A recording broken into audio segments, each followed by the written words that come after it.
qua miền Galilee, nhưng Đức Giêsu không muốn cho ai biết, vì người đang dạy các môn đệ rằng con người sẽ bị nộp vào tay người đời, họ sẽ giết chết người, và 3 ngày sau khi bị giết chết, người sẽ sống lại.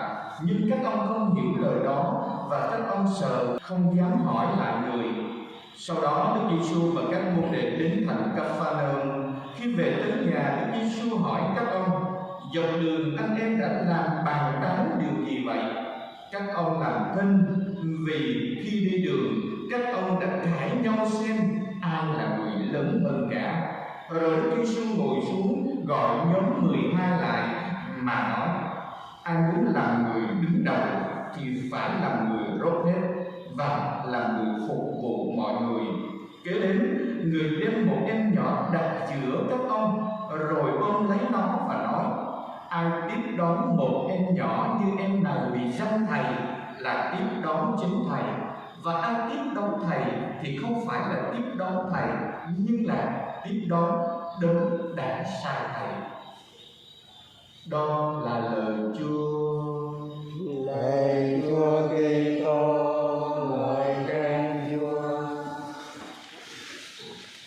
Kính thưa quý bạn chị em và cộng đoàn thân mến, chúng ta thấy 3 tháng nay chúng ta không đến nhà thờ, cây cối nó tùm lắm, rồi nó bụi bặm, rồi nói chung là nó không được khang trang và sạch đẹp giống như chiều hôm nay chúng ta thấy. Nhưng để nó sạch đẹp như chiều hôm nay chúng ta thấy ở phía trước nhà thờ, phía trong nhà thờ, tất cả những tương tất là bởi vì hội đồng mục vụ giáo xứ đã đến trước lo. Và đặc biệt ngày hôm nay, cả ngày hôm nay, sáng cũng như chiều, các bố đến cắt cây tỉa rồi phát cỏ, làm dọn dẹp sạch sẽ từ bên ngoài cũng như bên trong. Hình ảnh đó nói với chúng ta về sự phục vụ mà bài tin mừng ngày hôm nay gợi lên cho chúng ta để điều đó. Bài tin mừng ngày hôm nay nó cô nói đến 2 điều. Thứ nhất, đó là việc Chúa Giêsu nói về mầu nhiệm tử nạn và phục sinh của mình. Ngài sẽ bị nợ, bị đánh đập, bị giết chết, nhưng sau 3 ngày Ngài sẽ sống lại.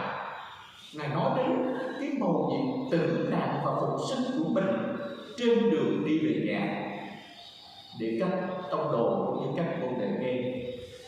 Nhưng các ông lại không chú ý đến lời Chúa nói và giảng ở trên đường đi, mà thay vào đó là họ cãi nhau.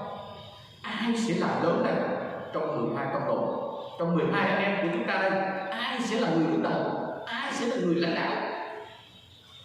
Chúa biết hết, nhưng Chúa rất là tế nhị, không sửa các ông ngay trên đường, mà về tới nhà Chúa Giêsu mới gọi các ông lại và nói: trên đường hồi nãy đi á, chúng con làm cái gì, cãi nhau chuyện gì vậy? Chúa biết hết, nhưng Chúa muốn để cho các ông tự nói về điều đó. Chúng ta thấy bài tin mừng đó của chúng ta, các ông im phăng phắc, không ai nói điều gì cả. Chúa cũng vậy, Chúa cũng im. Đó là thời gian thinh lặng để Chúa cho các ông trở về với bao cái thèm khát của lòng mình, đối diện với bao cái tham vọng sôi sục chức quyền nơi các ông. Ai sẽ làm lớn trong 12 người đấy? Ai sẽ cầm đầu trong 12 người đấy? Chúa để thời gian thinh lặng và các ông cũng thinh lặng để các ông quay về với cõi lòng mình. Có xứng đáng cho cái việc lẻ tẻ đó không? Ai cầm đầu, ai lớn cầm không? Chúa để cho họ đối diện với bao cái khát vọng sụp sôi, muốn làm đầu, muốn làm đạo.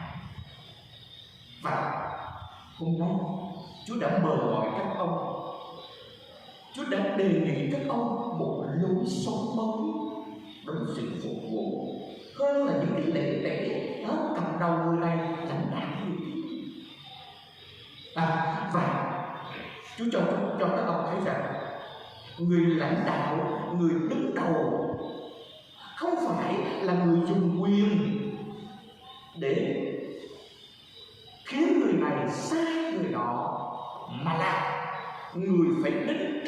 mọi người và về sau mọi người để phục vụ. Là người phải đến trước nơi cái nhà thờ này để sắp xếp dọn dẹp hết mọi thứ, và là người về sau cùng khi đóng cửa nhà thờ. Đó là người lớn. Đó là hình ảnh phục vụ mà Chúa muốn mời gọi mỗi người trong chúng ta hôm nay. Sống sự phục vụ đó nơi chính cộng đoàn của chúng ta, nơi chính giáo xứ của chúng ta, nơi chính gia đình của chúng ta, nơi chính bản thân của mỗi người trong chúng ta. Đó là những người chồng và người cha. Xin Chúa cho chúng ta có được tinh thần phục vụ của Chúa. Đó là có thể là người đến trước và là người về sau để phục vụ mọi người. Nên chính gia đình của mình là người thức dậy sớm nhất, nên chính gia đình của mình đó là những người mẹ, là những người vợ, đó là những người cha và những người chồng. Và khi ta là người thức sớm nhất nơi chính gia đình, và ta cũng là người về muộn nhất nơi chính cái gia đình này, thì đấy là lúc chúng ta đang sống sự phục vụ của chúng ta nơi chính gia đình của mình. Đó là những người chồng và những người cha, đó là những người vợ và những người mẹ, đó là những người con.